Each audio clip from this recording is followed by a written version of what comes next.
அர்த்தமுள்ள வாழ்வு என்ற நிகழ்ச்சியின் மூலமாக உங்களை சந்திப்பதில் நான் பெருமகிழ்ச்சி அடைகிறேன். இதனுடைய இதர பதிவுகளை நீங்கள் காண வேண்டுமென்றால் www.divinetruth.asia என்கிற இணையதளத்திலும் நரேந்திரநாத் என்கிற யூடியூபிலும் காணலாம். சில வாரங்களாக நாம் தேவனுடைய தன்மையை குறித்தும் அவருடைய குணாதிசயங்களை குறித்தும் அவர் என்ன எதிர்பார்க்கிறார் என்பதை குறித்தும் தியானித்து வந்தோம். கடந்த வாரம் நாம் ஆண்டவரிடத்தில் எப்படியாக நாம் வளர முடியும், எப்படி ஆண்டவர் நம்மை படிப்படியாக உயர்த்துகிறார் என்பதை குறித்து தியானித்தோம். முதலாவது, அவர் நம்மை வேலைக்காரராக நடத்துவார். அதிலே நாம் உண்மையும் உத்தமமாக இருந்தால் அவர் நம்மை நண்பராக பாவிப்பார்.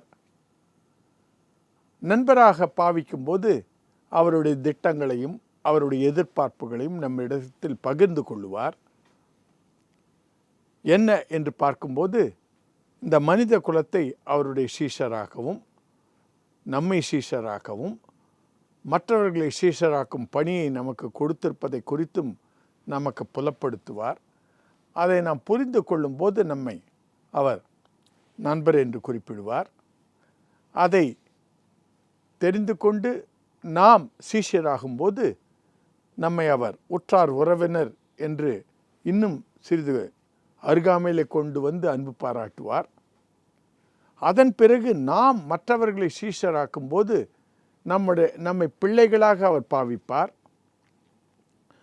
மத்தேயு கடைசி அதிகாரம் கடைசி வசனங்களிலே சொன்னது போல, உலகமெங்கும் போய் எல்லாரையும் சீஷராக்குங்கள் என்று சொல்லும்போது, அதை சீஷராக்கும்போது நாம் அவருடைய பிள்ளைகளாகிறோம். பிள்ளைகளான பிறகு நமக்கு பல எதிர்ப்புகளை ஜெயித்து வர அவர் ஒரு வாய்ப்பை கொடுப்பார். அந்த ஜெயம் கொள்ளும் ஒரு வாழ்க்கையை வாழ்ந்து ஜெயிக்கும்போது நம்மை அவருடைய சிங்காசனத்தில் அமர அருள் செய்வார். அதை வெளிப்பாடு புஸ்தகம் 3:21 பார்த்தோம். அப்படியாக பல கட்டங்களை நாம் கடந்து வர வேண்டியதாக இருக்கிறது. இந்த வாரத்திலே நாம் தியானிக்க இருப்பது, நாம் வேலைக்காரன் என்கிற ஒரு பகுதியில் இருக்கும்போது ஆண்டவர் நம்மிடத்தில் என்ன வாஞ்சிக்கிறார், என்ன எதிர்பார்க்கிறார், நாம் எப்படி நடந்து கொள்ள வேண்டும் என்பதை குறித்து தியானிக்க இருக்கிறோம்.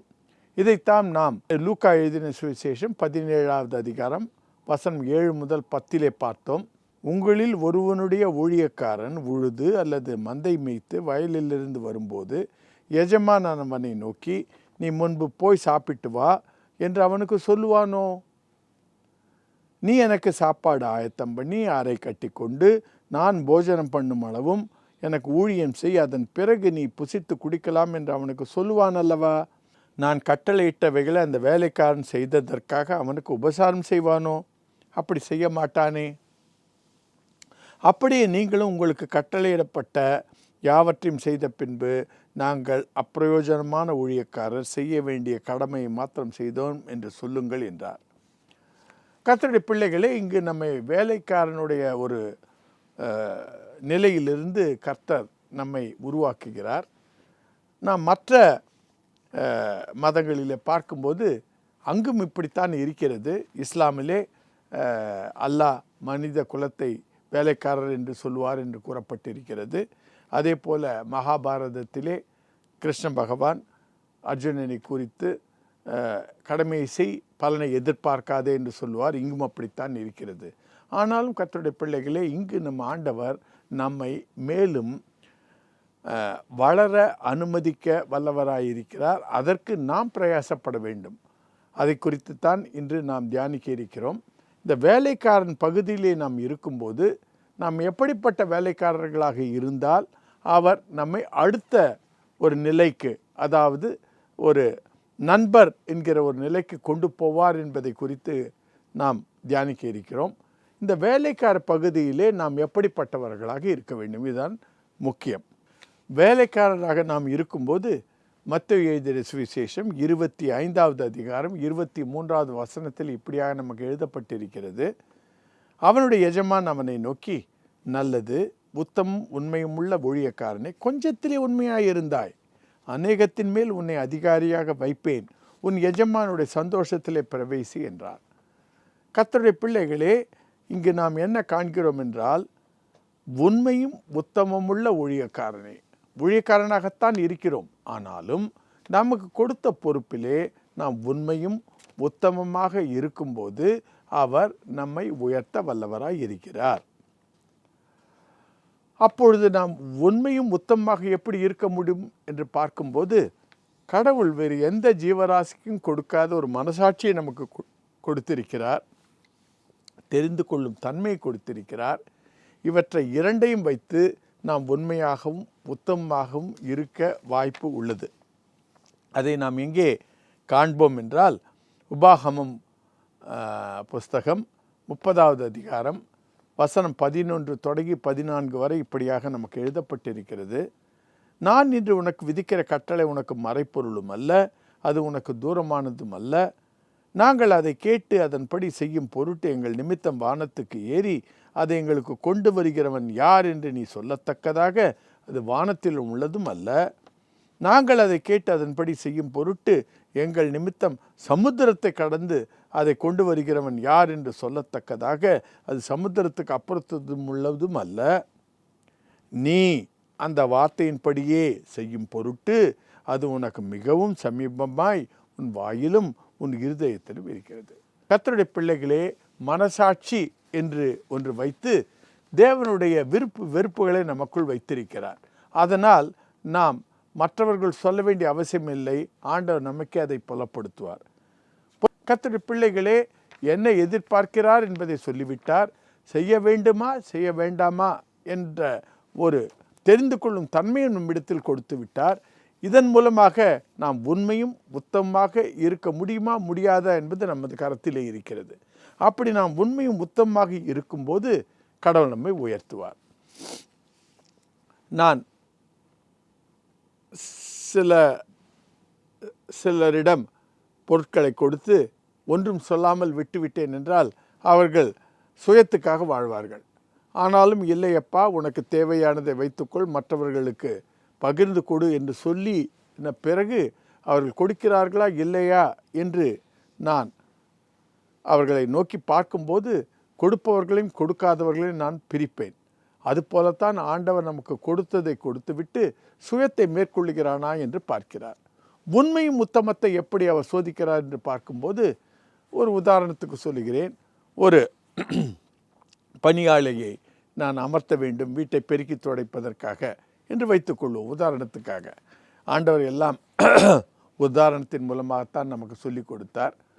வீடு சிறிது அழுக்காக இருக்கும்போது அந்த பணிப்பெண் வருவதற்கு முன்பாக ஒரு 500 ரூபாய் நோட்டை கட்டிலுக்கு அடியிலே சோதிப்பதற்காக போட்டு வைத்தேன் என்று வைத்துக்கொள்வோம்.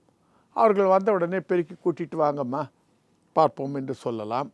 அவர்களும் பெருக்கி கூட்டிட்டு வந்து நிற்கும்போது அந்த 500 ரூபாய் நோட்டை அவர்கள் பெருக்கி எடுத்து என்னிடத்தில் கொடுக்கிறார்களா என்று சோதிப்பேன். கொடுக்கவில்லை என்றால் நான் அங்கு போய் பார்ப்பேன், நன்றாக பெருக்கினார்களா என்று. அந்த 500 ரூபாய் அங்கேயே இருந்ததென்றால் அவர்கள் வேலையில் சுத்தமில்லை என்று அர்த்தம். 500 ரூபாய் இல்லை, ஆனாலும் என்னிடத்தில் அவர்கள் கொடுக்கவில்லை என்றால் உண்மையில் சுத்தமில்லை என்று அர்த்தம். ஸோ வேலையிலும் சுத்தமில்லை, உண்மையிலும் சுத்தமில்லை என்றால் நான் அவர்களை எடுத்துக்கொள்ள மாட்டேன். அதே போல் நம் இறைவனும் நம்மிடத்தில் பல பொருட்களை கொடுத்து நம்மை சோதிக்கிறார். நாம் உண்மையும் உத்தமமாக இருக்கும்போது நமக்கு அதுக்கேற்ற பிரதிபலனை கொடுப்பார். இம்மையிலும் கொடுப்பார், மறுமையிலும் நல்ல பொறுப்புகளை கொடுத்து நம்மை ஊக்குவிப்பார். வேதத்திலே யாரெல்லாம் உண்மையும் உத்தமமாக இருந்தார்களோ அவர்களையெல்லாம் எப்படி ஆண்டவர் உயர்த்தினார் என்று பார்க்கும்போது தானியேல் ஒரு நல்ல உதாரணம். தானியேல் அவர் ஒரு அடிமையாக இருந்தார். பாபிலோன் மன்னர் அவரை அடிமையாக பிடித்து கொண்டு வந்தார். ஆனால் யாருக்கெல்லாம் அவர் ஊழியம் செய்தாரோ அவர்களுக்கெல்லாம் அவர் உண்மையும் உத்தமமாக இருந்தார். அப்படி ஒரு ராஜாக்கு இருக்கும்போது மற்றவர்களுக்கு அது பிடிக்கவில்லை. அதனால் அவர்கள் வந்து என்ன சொல்வார்கள் என்றால், ராஜாவே, நீங்கள் உம்மை தவிர வேறு யாரும் வணங்கக்கூடாது என்று ஒரு கட்டளை இடுங்கள் என்று அவருக்கு ஒரு ஆலோசனை சொல்லுவார்கள். அப்படி செய்தால் அவர்களை சிங்க கபிக்கு போட வேண்டும் என்றும் சொல்லுவார்கள். ராஜா அவர்களுடைய தந்திரத்தை அறியாமல் அதற்கு ஒப்புதல் கொடுத்து விடுவார். அவருக்கு தெரியாது தானியேலை பிடிக்கத்தான் இவர்கள் தந்திரமாக இதை செய்கிறார்கள் என்று. அப்படி அவர் முத்திரை போட்ட பிறகு அவர்கள் தானியேல் தன்னுடைய இறைவனை 3 முறை ஜெபிப்பதை கண்டு அவரிடத்தில் வந்து சொல்லுவார்கள், ராஜா நீர் சொன்னீர் அல்லவா, வேறு யாரையாவது அவர்கள் வணங்கினால் அவர்களை சிங்க கபிக்குள் போட வேண்டும் என்று. தானியேல் அப்படி செய்தான். ஆதலால் நீர் அவரை சிங்க கபியிலே போட வேண்டும் என்று சொல்லுவார்கள். ராஜாவுக்கு மிகுந்த வருத்தம். தானியேலை போல ஒரு நல்ல ஒரு தொழிலாளி அவருக்கு கிடைக்க மாட்டார். ஆனாலும் அதை ஒப்பந்தம் இட்டதினாலே அவரை போய் போட்டு விடுவார். சிங்க கபியில் போட்டு அடைத்து விடுவார்கள். அன்று முழுவதும் அவரால் தூங்க முடியவில்லை, சாப்பிட முடியவில்லை, நல்ல வாத்திய கருவிகளை எல்லாம் ரசிக்க முடியவில்லை. விடிய காலையிலே ஓடி வந்து கேட்பார். ராஜா கெபியின் கிட்டே வந்து துயர சத்தமாய் தானியேலை கூப்பிட்டு, தானியேலே, ஜீவனுள்ள தேவனுடைய தாசனே, நீ இடைவிடாமல் ஆராதிக்கிற உன் தேவன் உன்னை சிங்கங்களுக்கு தப்புவிக்க வல்லவராய் இருந்தாரா என்று தானியேலை கேட்டான். அப்பொழுது தானியேல், ராஜாவே நீர் வாழ்க, சிங்கங்கள் என்னை சேதப்படுத்தாதபடிக்கு தேவன் தம்முடைய தூதனை அனுப்பி அவைகளின் வாயை கட்டி போட்டார். அதனென்றால் அவருக்கு முன்பாக நான் குற்றமற்றவராய் காணப்பட்டேன், ராஜாவுமாகிய உமக்கு முன்பாகவும் நான் நீதிகேடு செய்வதில்லை என்றான். கர்த்தருடைய பிள்ளைகளே, ஆண்டவருக்கு முன்பாகவும் அவருக்கு முன்பாகவும் அவர் நீதிகேடு செய்யாதபடியினால் அவர் அன்று காப்பாற்றப்பட்டார். அதனால் அவரும் உயர்த்தப்பட்டார். இதையே தான் நாம் யோசேப்பு காலத்திலே பார்க்கிறோம். போத்திப்பர் வீட்டிலே இருந்த அவர் எகிப்தியர்கள் மத்தியிலே அந்த போத்திப்பர் அவரைத்தான் தலைமை அதிகாரியாக வைப்பார். ஆனாலும் போத்திப்பருடைய மனைவி அவனோடு சரசம் செய்ய விரும்பியும் அவன் அதற்கு இடம் கொடுக்காததினால் சிறைச்சாலையில் அடைக்கப்பட்ட போது ஆண்டவன் அவருடைய உண்மையை அறிந்து சிறைச்சாலை அதிகாரியும் அவருக்கு நல்ல பொறுப்புகளை கொடுப்பார். எகிப்து மன்னரும் அவனை ஒரே ராத்திரியிலே அவருக்கு அடுத்த ஸ்தானத்திலே கொண்டு போவார்கள். கர்த்தருடைய பிள்ளைகளே, நாம் வேலைக்காரராக இருக்கும்போதும் உண்மையும் உத்தமமாக இருக்கும்போது கர்த்தர் உயர்த்த வல்லவராக இருக்கிறார். நாம் அடுத்த கட்டத்துக்கு கடந்து போக வேண்டும். அடுத்த வாரத்திலே நாம் உறவினராக இருக்கும்போது கர்த்தர் நம்மை எப்படி காப்பார் என்பதை குறித்து தியானிக்க இருக்கிறோம். இதனுடைய இதர பதிவுகளை நீங்கள் காண வேண்டும் என்றால் www.divine2.asia என்கிற இணையதளத்திலும் நரேந்திரநாத் என்கிற யூடியூபிலும் காணலாம். மறுபடியும் சந்திக்கும் வரை விடைபெறுகிறேன். வணக்கம். என்னடா யோசிக்கிற? அவங்கள மாதிரியான சர்வீஸ் அண்ட் அப்ரோச்சை நீ பார்த்துருக்கவே முடியாது. 3 வருஷத்துக்கு முன்னாடி நான் பார்த்துருக்கல, இப்போ நான் பார்க்குறேன்ல. How confident I am because I have taken a right decision. எக்கனாமிக்கல்டா, இன்சூரன்ஸ் கூட கிளைம் பண்ணிக்கலாம். ப்ரீமெச்சூர் பேபிஸ்லேருந்து ஓல்ட் ஏஜ் பீப்புள் வரைக்கும் விசிட் பண்ணுற ஒரு இடம். அந்த அங்கிள் நம்பரை வாங்கி தரேன். அந்த அங்கிள் தான் எனக்கும் ஹெல்ப் பண்ணாரு.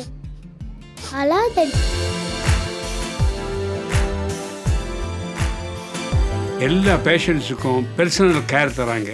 30 years of proven medical records. All eye care treatment under one roof. அதான் ஆர்கே ஐ சென்டரோட ஸ்பெஷாலிட்டி.